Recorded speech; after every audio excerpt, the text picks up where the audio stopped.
Deepak Chopra y su servidor. Un preámbulo. Bravo, de verdad es un honor tener estas mentes en este lugar. Recordarles a quienes tienen en este auditorio y qué pretendemos lograr con lo mismo. El doctor Richard Dawkins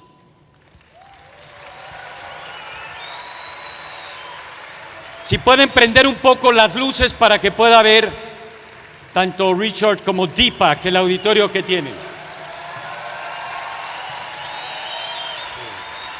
El señor Richard Dawkins escribió uno de los libros que han impactado más a la humanidad, El gen egoísta, y de igual manera El espejismo de Dios, más muchísimos otros libros que han vendido más de 2 millones de copias en inglés y está publicado en más de 30 idiomas. Este año, el doctor Richard Dawkins, en el Prospect Magazine, salió como el pensador número 1 del mundo. It's okay? Translator? I'm not. Es galardonado, además, fue galardonado con la medalla de plata de la Sociedad Zoológica de Londres y, por supuesto, es miembro exclusivo de la Real Sociedad de Londres, Fellow of the Royal Society. Entre muchas otras cosas, Richard Dawkins. De igual manera, Deepak Chopra es autor de más de 75 libros, incluyendo 21 New York Times Best Sellers. Es escritor, es médico y conferencista de origen indio y, por supuesto, proponente de medicina alternativa y Ayurveda, fundando el Chopra Center for Wellbeing junto con David Simon. Señoras y señores, el señor Deepak Chopra, sus libros han sido traducidos también a más de 30 idiomas y ha vendido también más de 20 millones de copias en el mundo. Deepak Chopra.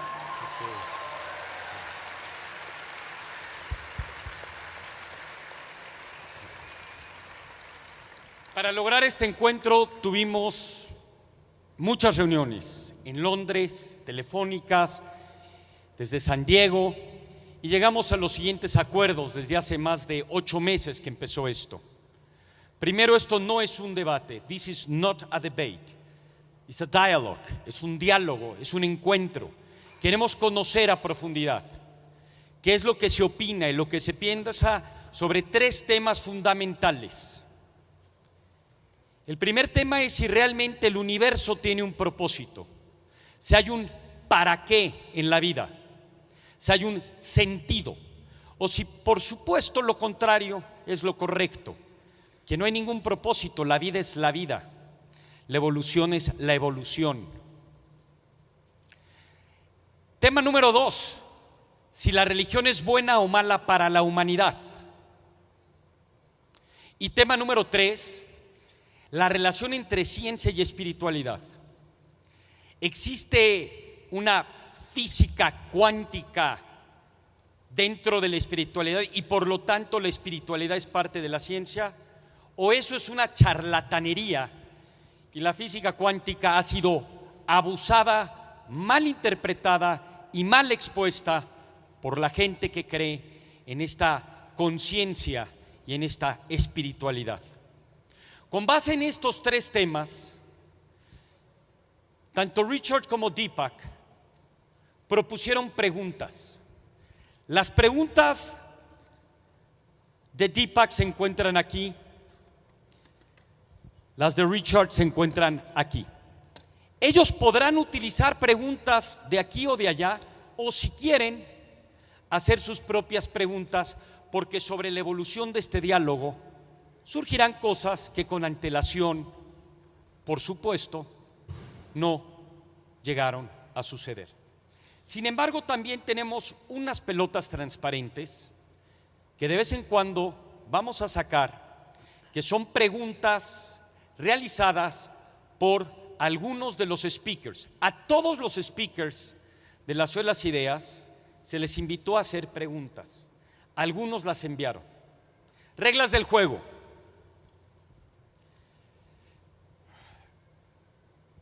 Deepak Chopra, después de definirlo con antelación, inicia y propone, al haber ganado el volado, que el señor profesor Dr. Richard Dawkins le haga la primera pregunta. Él tendrá 3 minutos. Nosotros tenemos aquí un reloj. There is our watch. There are 3 minutes, Professor Dawkins. 3 minutes. Una vez que empieza la pregunta, once he makes you the question, you just have 3 minutes to answer. Tienes 3 minutos para contestar. Once you finished, you have 90 seconds to comment and talk about the answer that Deepak gave you. And then you will have 60 seconds, if you want, to have the last word of the question. And then vice versa. Is that clear? ¿Está perfecto? Is that okay, Professor Dawkins? It's okay? Perfect. Señoras y señores, este es un diálogo. Le quiero preguntar a ustedes que levante la mano quienes antes de empezar este encuentro consideran que el universo sí tiene un propósito, hay una fuerza sobrenatural que es parte de la ciencia. Quisiera saber que levanten la mano. Prendan las luces, por favor. ¿Quiénes están a favor del señor Deepak Chopra con antelación y antes del encuentro? Griten yo. Ok. ¿Quiénes están de acuerdo con que la evolución, lo aleatorio, la selección natural y la vida no tiene un propósito más que la vida misma? Y que no hay una fuerza natural. Que levante la mano, que griten yo. Wow, it's divided. ¿Quién cree que la religión es mala para la humanidad? Que grite yo. They believe that religion is bad for humanity. ¿Quiénes creen que la religión is good for humanity? O todos piensan igual y están muy confundidos, o está muy dividida el panel. Are you ready? Can we begin? Okay. So, Richard, we will begin with you. Would you like to use one of these balls, or would you like to make your own questions, or one of the questions that you wrote? Would you rather ask your own questions or one of the questions that you sent to me? Well, what about the white questions? Okay, we will begin. Él quiere al juego, al riesgo. Dawkins dice, yo quiero una pregunta de alguien que no conozca.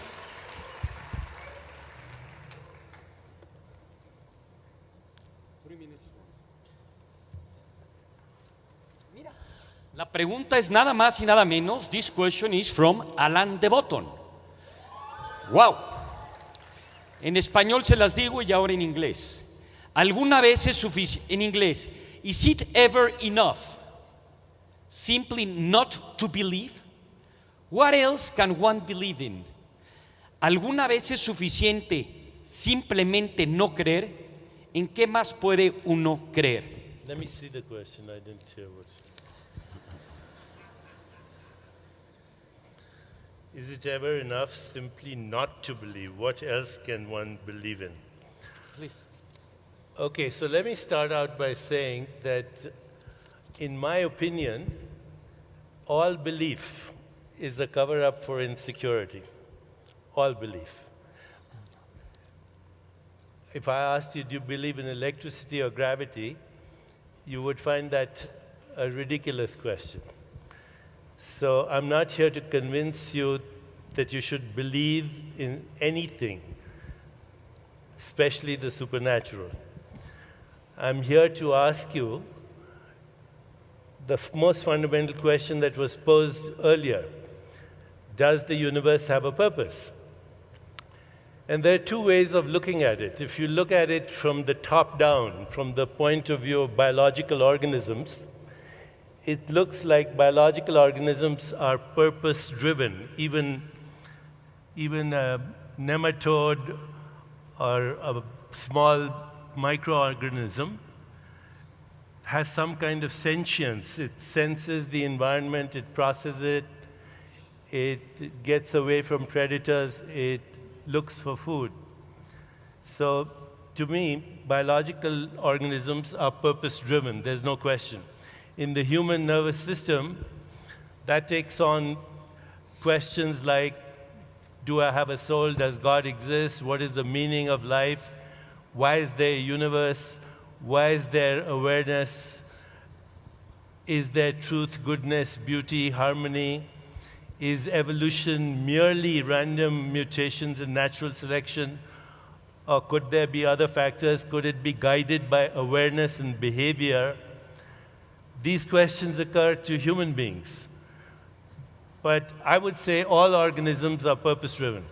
Now, when you look at this from the bottom up, from the point of view of individual particles coming out of the so-called quantum vacuum, there seems to be no purpose. It seems to be totally random for the individual particles that emerge from the infinite void, you might say, purposely, without purpose. But when you look at the sum total of their activity, you have a universe. You have constants that fine-tune the universe to be what it is.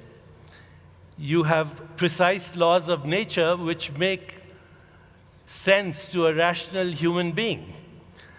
So I think even from the bottom up, I'm compelled to say that there's an organizing intelligence, there's a deeper consciousness that throws out this universe at the speed of light. Sorry, from nothing. Dr. Chopra.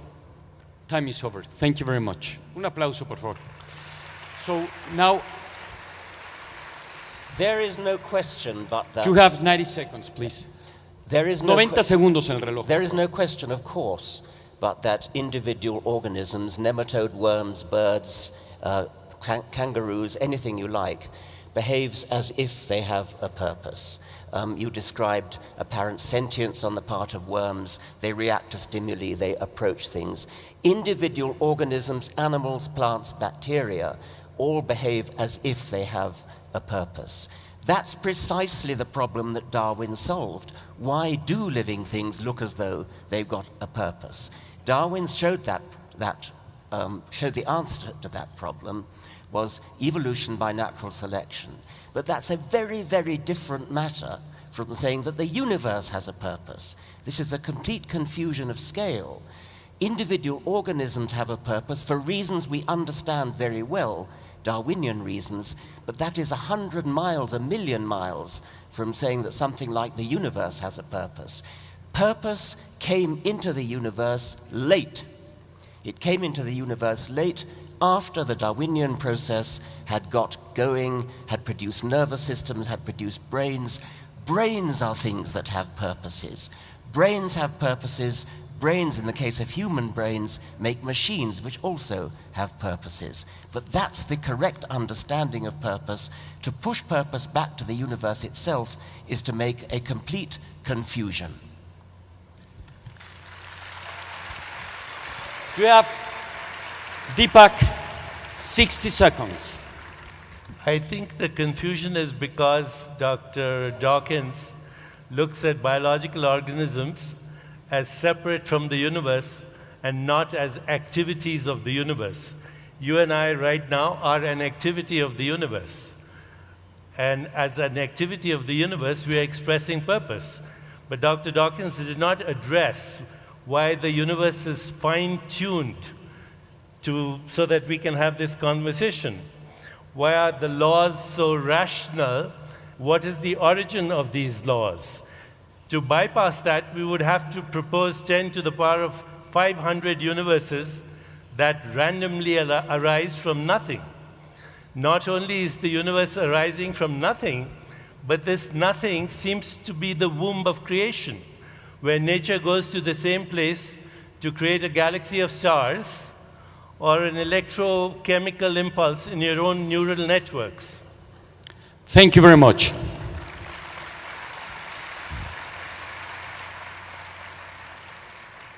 We have two options. One is now we take another ball and now you make him a question, or we give each of you 1 more minute to keep talking in depth about this important concern. Would you rather that? Yeah. Por favor, pongan otra vez. You will have 3 minutes and you 3 minutes, okay? Por favor, 3 minutos, please.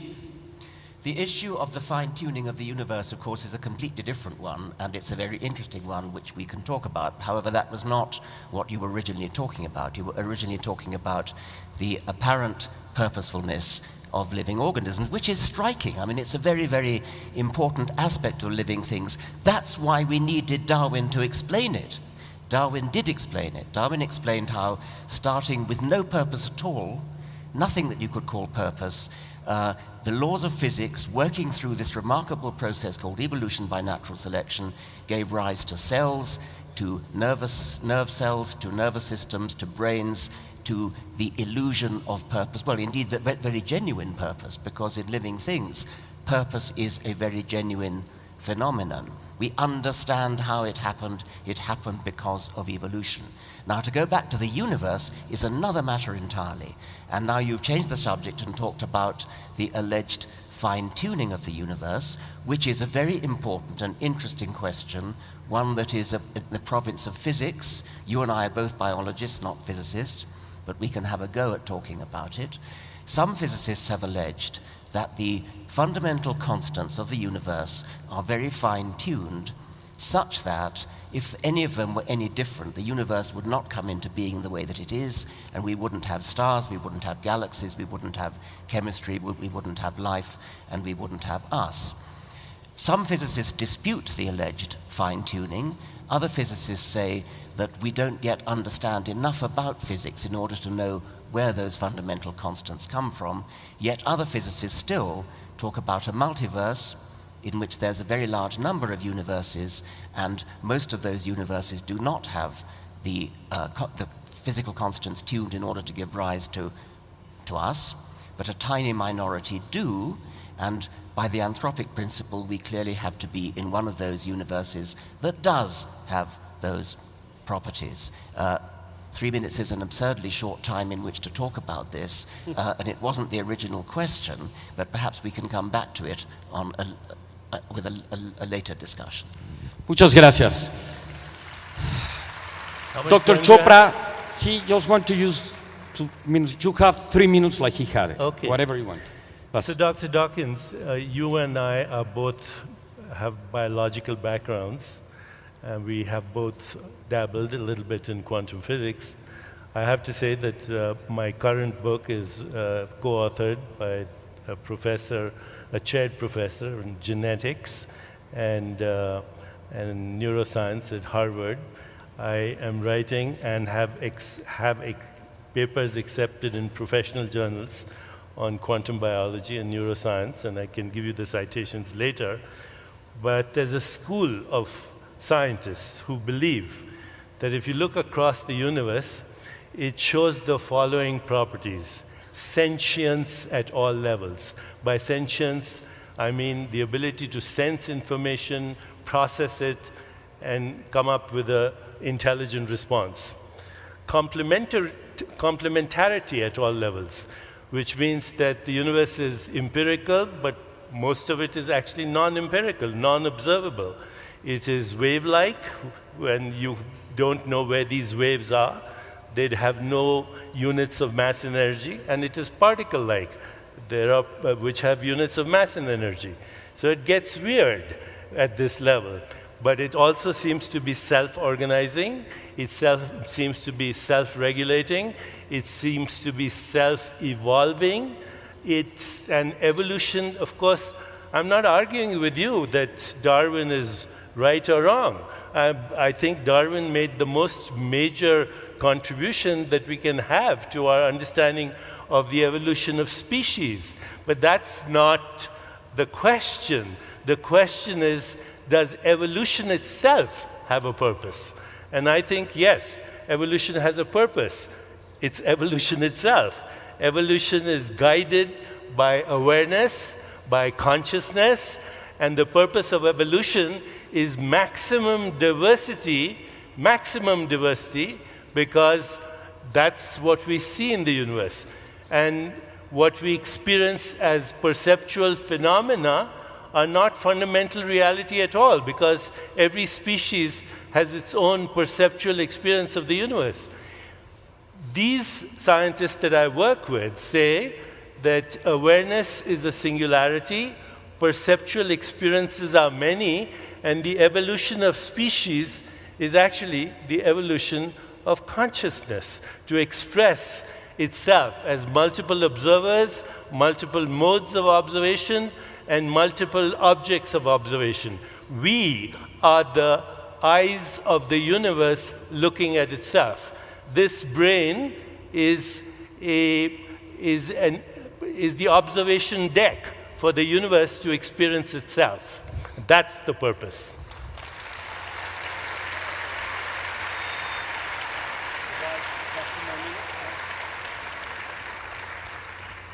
Un minuto 30 para cada The scientists that I respect are scientists who work hard to be understood, to use language clearly, to use words correctly, and to understand what is going on. We have been subjected to a kind of word salad of scientific jargon used out of context with inappropriately, apparently uncomprehendingly. There is a deep confusion going on here between the properties of things within the universe and the properties of the universe itself.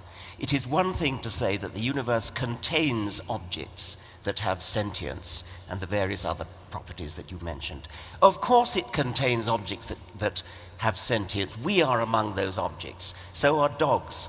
So are chimpanzees. The universe contains sentience. The universe is not sentient. This is the one thing, Deepak, you seem not to understand. You're constantly confusing explanations at the level of what goes on inside the universe with the universe itself. It's not enough to say the universe contains sentience, contains purpose, etc., and say, therefore, the universe is sentient, the universe is purposeful. Evolution, you say, has a purpose, diversity, because what we see is diversity. Of course what we see is diversity. That's the consequence of evolution. But you mistake when you think that evolution is driven towards it. Time is over. How Un much applauso. time do I have Bueno. to respond? How Sure. much time? So, 1:30 minutes and we, How much? please, 1:30. It's your turn. So, Dr. Dawkins, I would like to remind you that ad hominem is a logical fallacy, and that's Science 101. You should know that. Ad hominem means talking about a This is person my as an turn to individual. speak, sir. Okay? You accused me of jargon. You accused me of misusing language. How many people understood what I was saying? You're lying. Okay?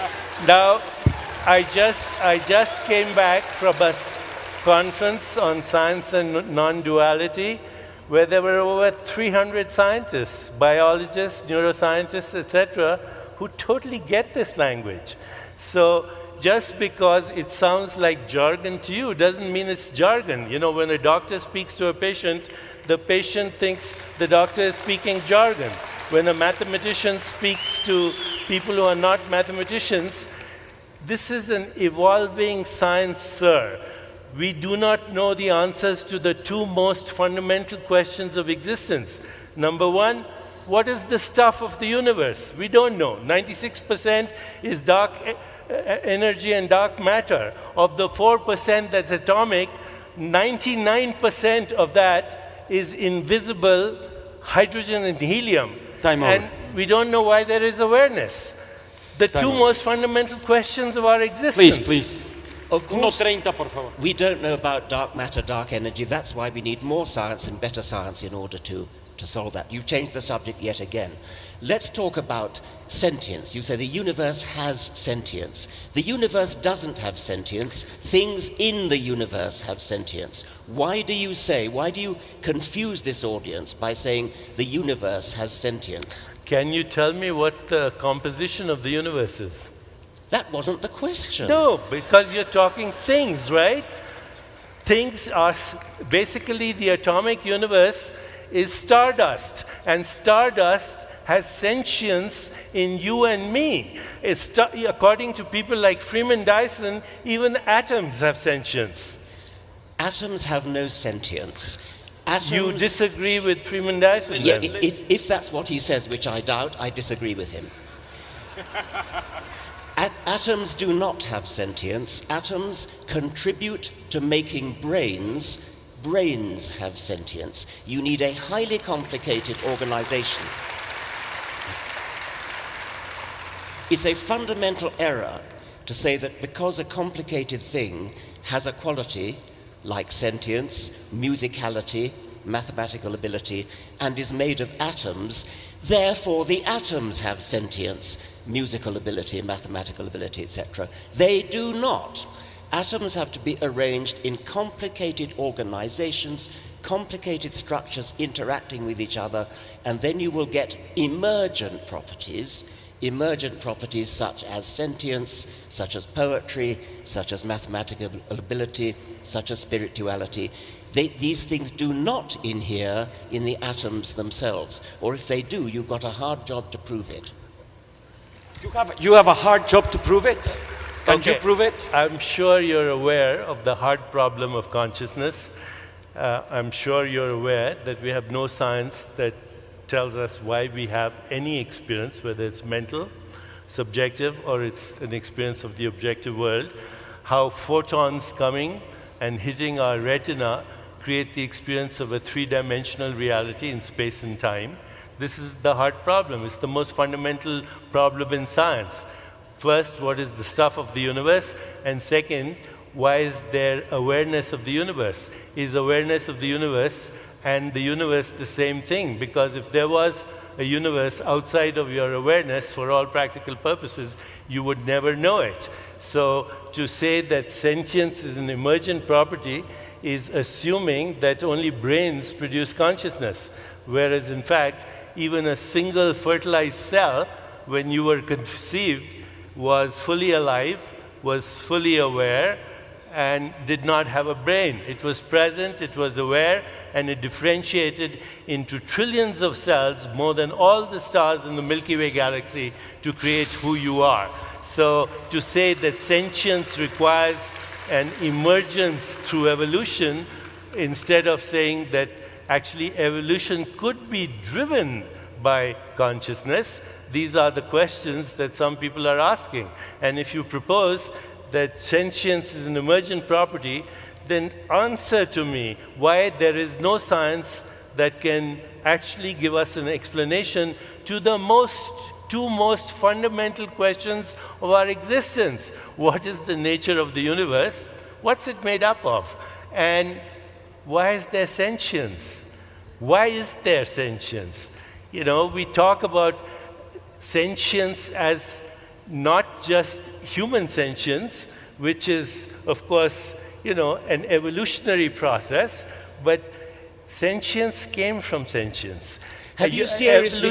Evolution does not explain the origin of life. It only explains the transformation of species. Yes, you changed the subject again. You will have 1 minute and 1 minute, and we will finish with this topic of the universe. And have you seriously just said that a single cell has consciousness? A single cell has awareness. What do you mean by that? That it has the ability to respond to its environment. Of course it has the ability to respond to its environment. That is not consciousness. So you said a while ago, atoms get together to create complexity. How do they get together? By processes which are well understood by biologists. By a process which is random or intelligent? Not intelligence. Okay. By the processes of embryology put together by the processes of evolution. You cannot seriously sit there and say that the hard problem of consciousness, and it is a very hard problem, is solved by saying that a single cell has consciousness. A single cell has sentience in the fact that it can respond to its environment and express its biological autonomy. But, What are okay, you applauding? just one What are you second, please. applauding? Un segundo, por favor. I think we're in a little loop because we cannot prove either things. You know, I want to nail this. I want to nail this. This gets to the root of the problem. it does.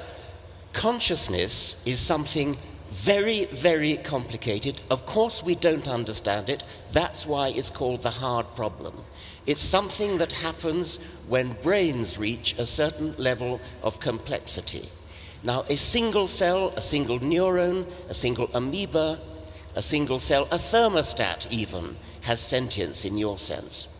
But that is nothing to do with... Has the ability to take in information, process information, and respond with autonomy. That is sentience. That's trivial. That's utterly trivial. You're confusing perception with awareness. Perception is not fundamental reality. If there was an insect with 100 eyes looking at me, it wouldn't experience the same me as you are. So perception is a species-specific and culture-specific experience in consciousness.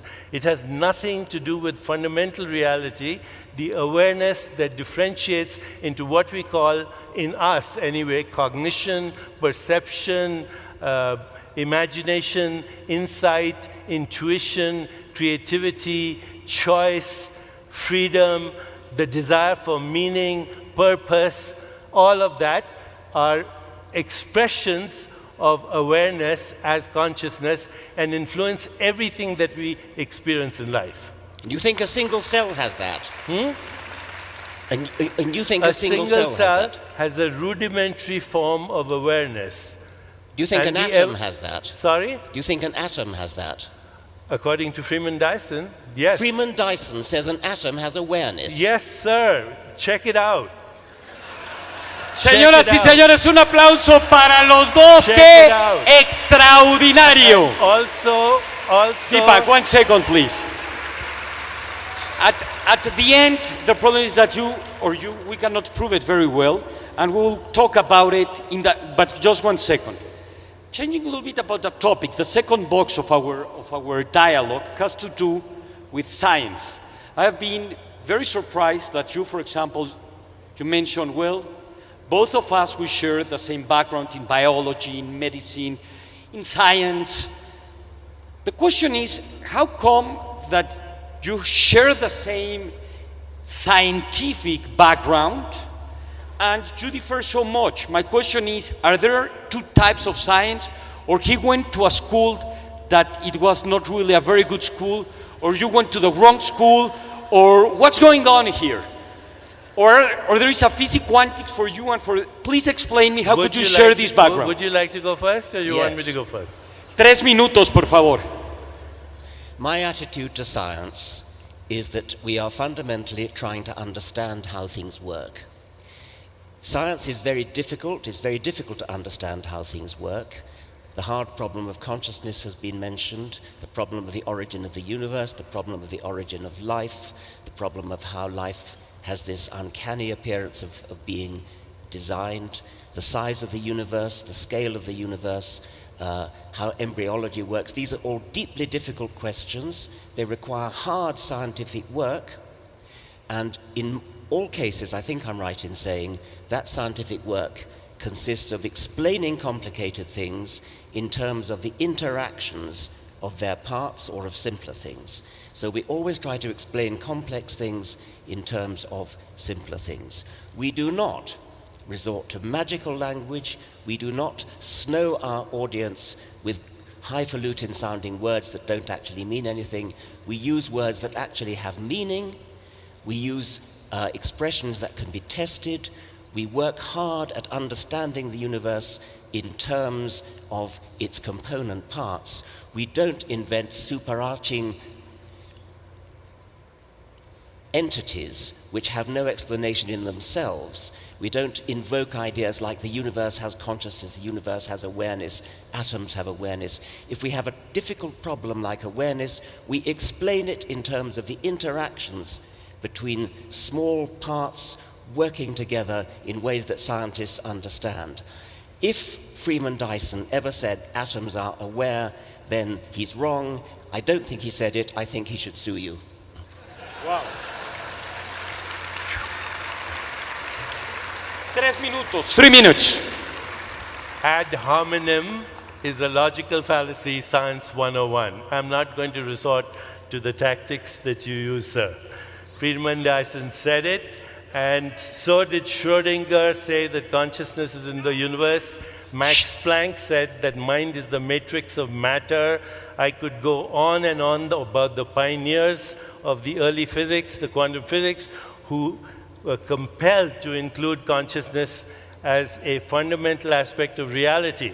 Consciousness is the white elephant in the room. You require consciousness to come up with a theory. You require consciousness to design an experiment. You require consciousness to make an observation. Science is the offspring of consciousness. It is the product of consciousness. So that's the first thing I want to say. The second thing I want to say here is very clearly that there's no argument about the fact that evolutionary biology explains everything about the species going from one species to another. But if you want to understand science in its totality, you have to bring consciousness into the equation, because as we currently practice science, it's based on what we call a subject-object split. There's an observer involved in every observation. Science doesn't ask who the observer is, who's the observing self, where is the observing self. But in the absence of the observing self, there wouldn't be any observation and there wouldn't be any science. The observing self cannot be glimpsed by science and scientific methodology because it happens to be the observer. The observer cannot be observed. And that's where spirituality comes in. If you define spirituality as self-awareness, only consciousness can know consciousness. Only consciousness can explain consciousness. Only consciousness can understand consciousness. Any scientific understanding of consciousness through looking at the brain is at best inferential. You're looking at correlations of experiences in consciousness through objective means. So I think science is incomplete as a way of understanding fundamental reality. It's based on a fragmented view of reality. Subject-object split. Nature is one. The universe includes observers, modes of observation, and objects that are observed. So science, because it's fragmented, like religion, which has been fragmented, is capable of creating diabolical technologies. Everything that is wrong today in the world, today in the world, from global warming to biological warfare to mechanized death to eco-destruction to the extinction of species, is because science has evolved without the evolution of spirituality. Thank you. Spirituality okay. makes science complete. Now, okay. Well, I will have a few questions from. Please. I shall not make an argument ad hominem. My argument is ad bullshitem. Okay. You're violating all the rules of logic. Of course we need to understand consciousness. Of course consciousness is vital to everything we do. Consciousness is something we are all aware of, is something profoundly difficult to understand. It's something that science desperately needs to understand. That we can surely agree upon. That does not mean the universe is conscious. That does not mean any of the things you've just said. It means that consciousness is a subject which is worthy of scientific exploration. Proper scientific exploration, which means understanding consciousness in terms of nervous systems, possibly in the future in terms of computers, because it's conceivable that computing machines may reach the stage of complexity and organization that they too will experience subjective consciousness. But whatever experiences subjective consciousness is going to be complicated, is going to be a very large organization of lots of small parts interacting together in very complex ways. An atom will never be conscious, nor will a single cell. So may I ask you a question? Have you ever engaged in self-reflection or self-awareness? Have you ever experienced transcendence? Have you ever questioned if perceptual reality is different from fundamental reality? Have you ever questioned the idea that science does not examine reality but creates models of reality? Have you ever thought that if computers will explain consciousness, have you ever thought who will design those computers and where will those computers be conceived and constructed? If you have never experienced a fundamental, unique experience that has existed throughout history, through antiquity, it's called transcendence. It's experiencing the self. And it's the knowingness that the self of the individual is the self of the universe. I'm not talking this, creating this language by myself. This is the perennial philosophy that Aldous Huxley spoke about. It's what Gottfried Leibniz spoke about, the sages of the Upanishads spoke about, the transcendentalists like Emerson and Thoreau spoke about. But if you have never had the experience of what people call non-symbolic awareness, okay, we have your question. You have no what right about to comment on science being a complete Deepak, way to understand reality. Okay, the question is there. I have experienced plenty of things which could be called transcendental. I've experienced the feeling of almost mystical wonder that I get when I look up at the stars, look up at the Milky Way, contemplate the galaxies receding from us, listen to a Schubert quintet, read a sonnet of Shakespeare. These are all things which only a human mind is capable of doing. So may I ask you? Okay, sorry. Only a human mind is capable of doing that. And a human mind is capable of doing those things because the human mind has been put together in the brain as a highly complicated organization that has evolved over some 4 billion years of evolution, putting together nervous systems. It is a stunning achievement of evolution to have put together the human brain that is capable of being moved by such things. I yield to no one in my capacity to be moved by what you call the transcendental. What I do not do, however, is to indulge in mystical nonsense about it being there before there were brains or the equivalent of brains. Wow. Okay, now, 1 second. I want to ask him You one have question. the question. Okay, so I'm going to... Okay. I understand that you've had those wonderful experiences. Have you had the experience of gratitude? Have you experienced epistemological humility? Have you experienced reverence for life and for existence? And if so, was it your neural networks manufacturing those experiences, neurochemicals manufacturing their experiences, or was there a deeper, intelligent, organizing consciousness that was influencing the behavior of those neural networks? How much deeper do you want? How much deeper do you want? Answer me, sir. Have you experienced reverence?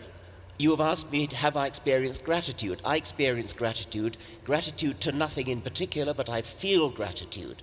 I feel all those things that you say.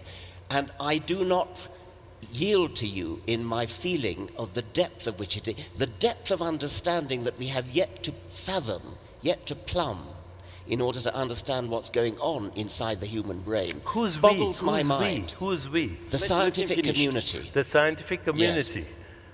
Driven by mechanistic neural networks and chemicals? Yes, and let's belittle mechanistic neural networks and chemicals. They are well, very, then tell very me how they produce consciousness. I don't know. That's why we're working on it. You don't know either. No, wait.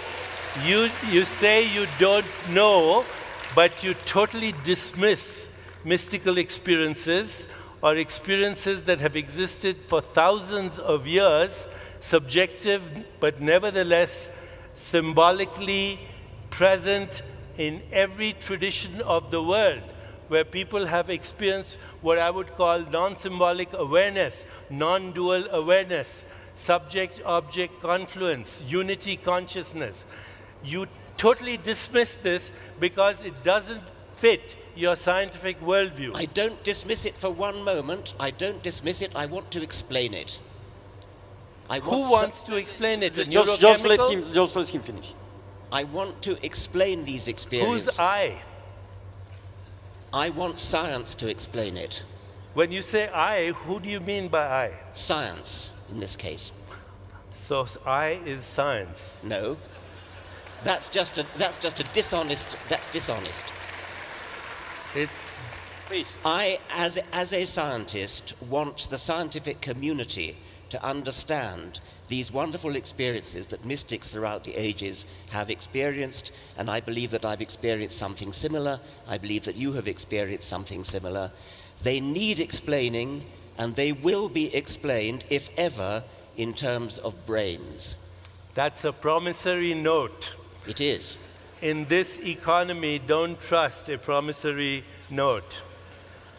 It is a promissory note.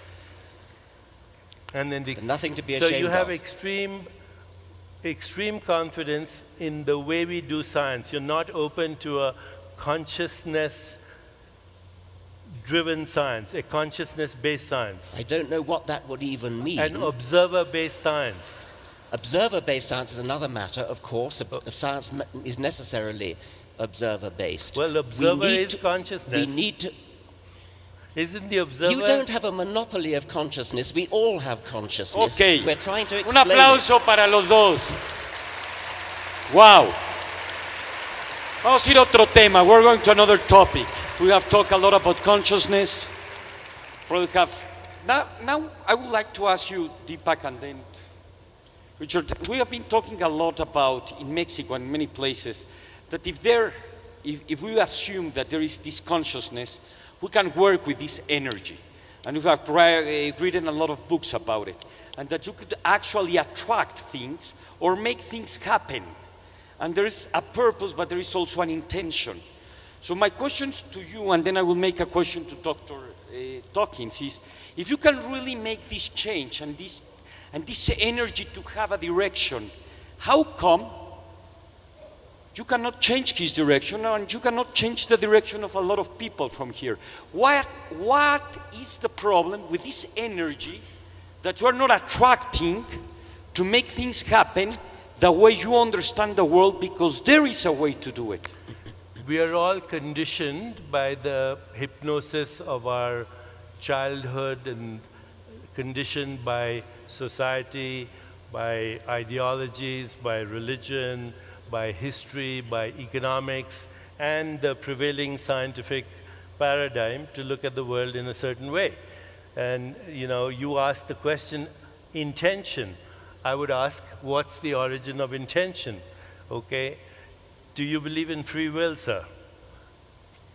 I think free will is a very persuasive illusion. I'm very pleased to have that illusion. I behave and feel as if I have free will. Well, then we might as well stop the debate. None of us has free will or the ability to make a choice right now. I do believe that your intentions trigger behavior, trigger neural networks to act in a certain way, activate genes that are activated as a result of your emotional experiences. So I believe that intention triggers neural networks and then reinforces them. If you reinforce the intention, what we call habit, to create what is called long-term potentiation, and that then your behavior influences the activity of your genes to reinforce that behavior.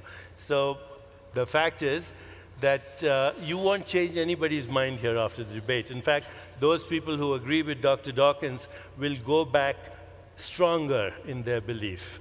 Okay, and those people who agree with me will go back stronger. We're not going to change your minds because we're all bamboozled by our conditioning to begin with. Well, that can we prove it? That can we prove it? We will see. Dr. Dawkins, how could you explain that so many people follow his ideas? I know that it's very frustrated for you. I can feel it. The way that our brain works and how difficult it is. The question that I make you, how do you explain the brain of most of the people, not everybody, probably not even most, but how many millions of people follows and believe what you think it's really bullshit? I don't know. I mean, Un aplauso para los dos, gran evento, señoras y señores. ¿Cómo vamos de tiempo? By the way, we have 5 minutes, so please, I would love to have more time, but we have another debate. Okay, we will have 10 minutes. So, okay, we will have the whole year here. No, yes. Okay. By the way, please. Bullshit recycles as life. I didn't hear that. What is it? Bullshit recycles as life. Okay. In India, we call it cow shit. That's where we call the cows. Vamos a tener 10 minutos, tenemos otro debate. Les quiero preguntar, por favor, vamos a probar la hipótesis, que es además de un biólogo, que acaba de decir Deepak. Who will prove his hypothesis? Who have changed? ¿Quién ha cambiado? Pero sean honestos, no por darle lugar a uno o al otro. ¿Quién antes del debate pensaba como Deepak o como Richard, pero después de esto cambió de opinión? Griten, yo cambié, yo. Well, there are few people. Okay.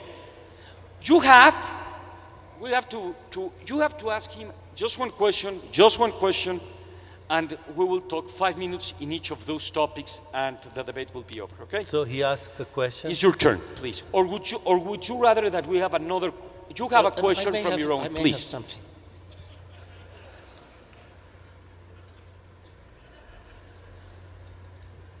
Still learning my way around this. Okay, this is a quote from Deepak. It's an interesting one. Evolution doesn't simply, this is from your book with Mlodinow. Evolution doesn't simply scramble old ingredients into new forms, nor does it just turn small clumps of matter into bigger clumps. Instead, evolution makes lumps of creativity. These happen in quantum form. That is, there is a sudden emergence of a property that never existed before. Quantum, there's a little gap there then, quantum leaps dominate in creation everywhere we look, but especially in the startling, beautiful novelty of life forms on Earth. The cosmos is ruled by creativity. Now, neither of us are physicists, so neither of us actually know much about quantum theory, but we are biologists, and you have used the jargon of quantum theory there to apply to evolution as though evolution it takes quantum leaps, or what do you mean by that? The emergence of language, for example, from no language at all, is a quantum leap. Okay, the emergence of organisms, the transition of organisms where you do not actually see continuity, is a quantum leap. Quantum leaps are happening in consciousness and biology all the time. Right now I'm wearing biosensors, by the way, and these are measuring things like blood pressure, skin resistance, all kinds of things. This information can be transmitted to an iPhone and goes to a computer and scripts where we are doing digital monitoring of consciousness, how it affects biology. Wait a minute. So if I said, I know his blood pressure is rising right now just by me saying these things. So this is right there, proof of the mind-body connection. If somebody says, I love you, and it means something to you, your brain makes dopamine, serotonin, oxytocin, opiates. If the same person says, another person says, I love you, or the same person, and you're thinking of divorcing them, then you don't make dopamine, you make adrenaline and cortisol, and it happens instantly. There's a quantum shift in your biology just in the way you processed meaning. and there's no physical mechanism that explains how we process meaning in our lives. Only consciousness can process meaning. So when you say quantum leaps in evolution, one of the big problems in evolution right now, you will admit, is the missing gaps in the fossil record. Now, when I say that, evolutionary biologists will either snigger or raise their blood pressure, which he's doing right now.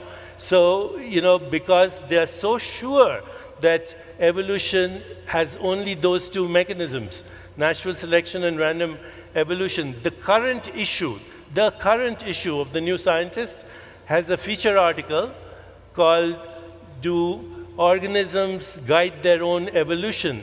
And it talks about how phenotypes might drive the genetic expression, how use-dependent activation of genes will reinforce even the propagation of those genes through natural selection. The reporter who wrote the article, he called Dr. Dawkins, by the way, who was extremely dismissive of him. Do you remember him calling you? Time is over. Otros 3 minutos. You have 3 minutes, Dr. Dawkins. This really epitomizes the problem we're up against. You have used the word quantum leap in two totally different ways, and you've confused everybody, not everybody, I'm happy to say. A quantum leap. You have used the phrase quantum leap to apply to the origin of language and the origin of life and jumps in the fossil record. Now, this is a purely metaphorical usage of the term quantum leap. All you're using it for is a change that's occurred in the world for which we have as yet no explanation. A change. May I finish, please?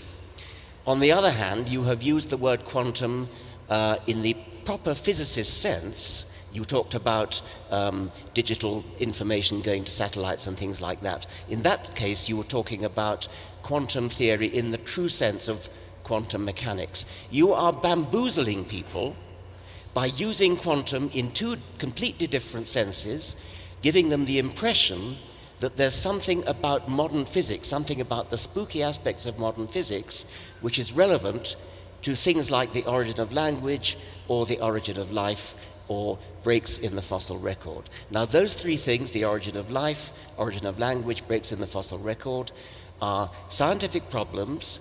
To the extent that we don't yet have the answer to them, we're still working on them. They have nothing whatsoever to do with quantum in the physicist sense. He has 1:30 minutes. You still have 1:30 seconds. No, I don't. Okay, it's your turn. 3 minutos, por favor. There are several uses of the word quantum that are not restricted to a subatomic particle moving from one location to another location without going through the space between. That's what a leap is, a quantum leap in quantum physics. But the broader community uses quantum for any phenomenon, any space-time event that exists in one location in space or time and then exists in another location of space and time without going through the intervening space. It's called the discontinuity. And the use I have given it is a very broad use. Of course, Dr. Dawkins rightly claims that it is a metaphorical use, but he should understand that all science is metaphor anyway, to begin with. Nobody's actually, explained how a subatomic particle appears out of a non-empirical realm. And then when it's not being observed or it's not interacting with other particles, how does it go back? So yes, quantum leap has a much broader connotation, including if you watch Star Trek, when the captain says, "Beam me up, Scotty," and Scotty presses a button, and the captain disappears here and shows up there without going through the space in between. So I agree, I've used it metaphorically, but in fact, all science is a metaphor. Un minuto y medio, por favor. Metaphors are extremely valuable. I use them myself all the time, but a good metaphor is one that clarifies and doesn't obscure. For you, sir, it confuses you. Please, it's not confusing a lot of people out there. Please. Perhaps you should catch up. You talked you talked about the analogy being, in this case, going from one place to another without passing through the intermediates. That's a hell of a leap for you to make. When you talk about the origin of life, there is no such thing as not passing through the intermediate stages. There were intermediate stages. We just don't know what they were at present. That's a very different thing. In the case of gaps in the fossil record, the gaps in the fossil record apply quite simply because not everything fossilizes. It's rather a good thing it doesn't, otherwise we'd be snowed under with fossils. The origin of language, a mysterious and fascinating question.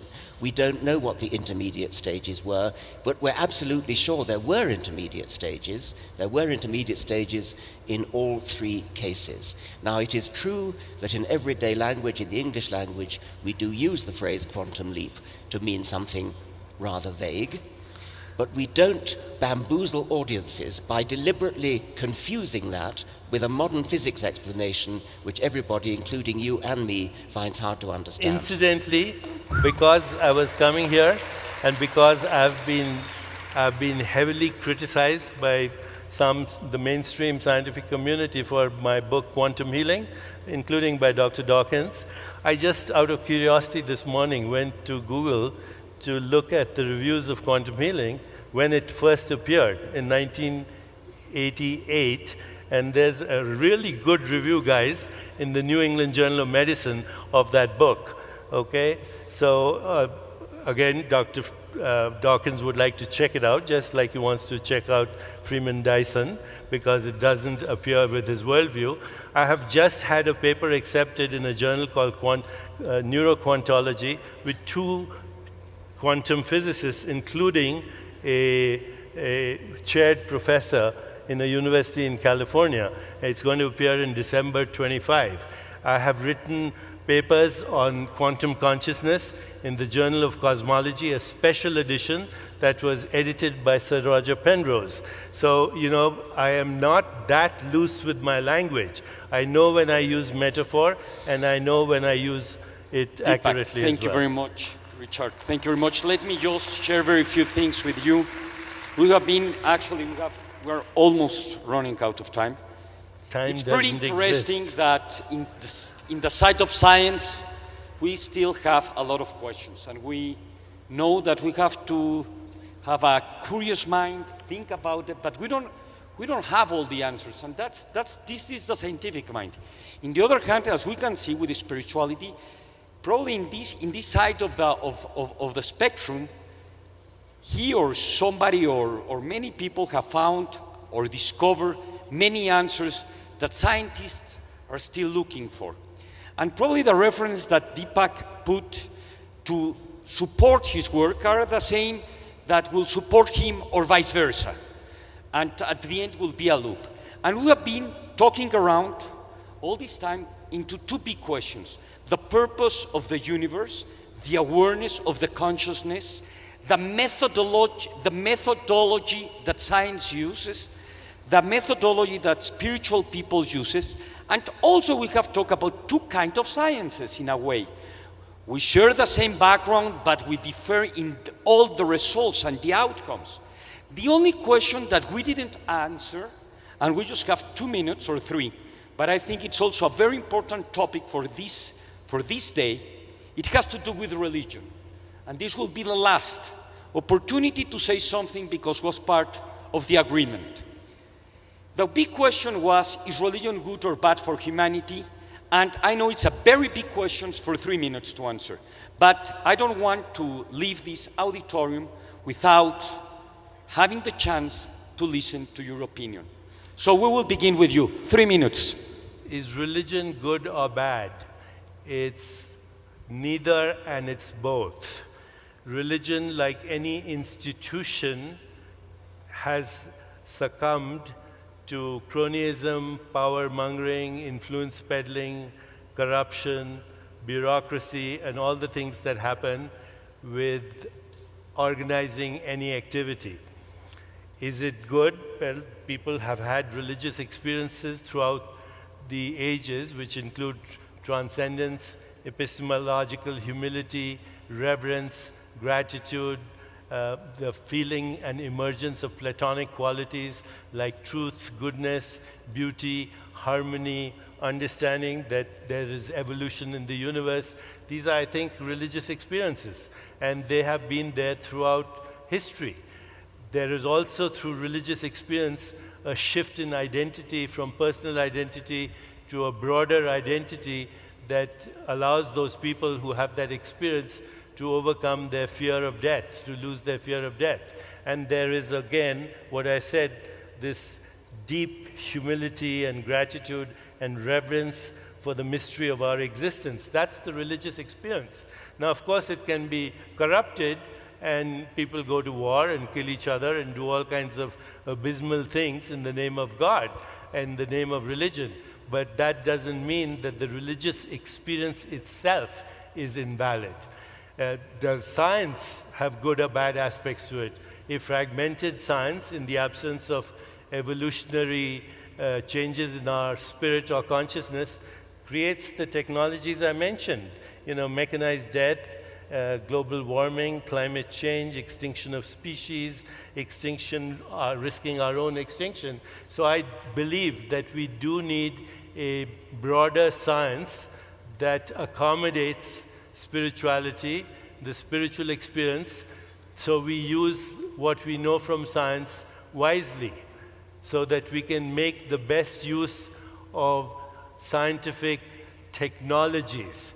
But I do say that science will never give us the answer into the meaning of our existence, into why there's a universe, why there is consciousness. Only consciousness can experience consciousness. That's why we need spirituality, if by spirituality I mean self-awareness, self-reflection, transcendence, and our own desire to know ourselves. In my view, our search for God is our highest instinct to know ourselves, to find meaning in our own lives, to understand why there is evolution, what is the purpose of existence. Thank you very much. Time is over.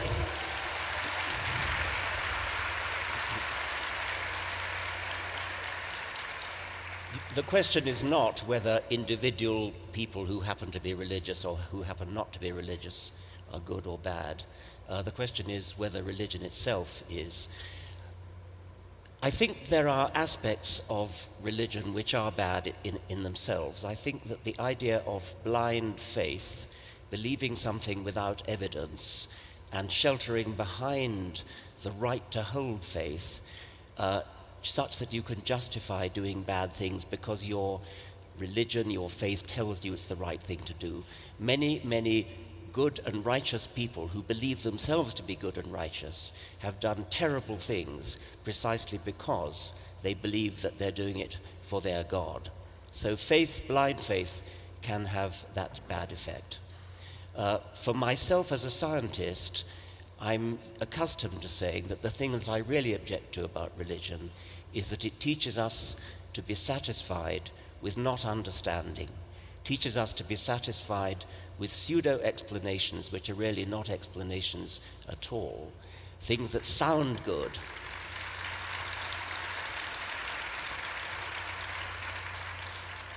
Things that sound like an explanation but which really aren't, which appeal to the emotions but don't actually explain anything. So I think that religion in that sense can be the enemy of science, the enemy of truth. But this evening I'm reflecting more that what may really be the enemy of truth and the enemy of science is willful obscurantism, whether it comes from religion or not. Wow. Can I say something? Sure. I just want to thank Andres Romer and Dangerous Ideas for bringing together this meeting, which would have never happened were it not for his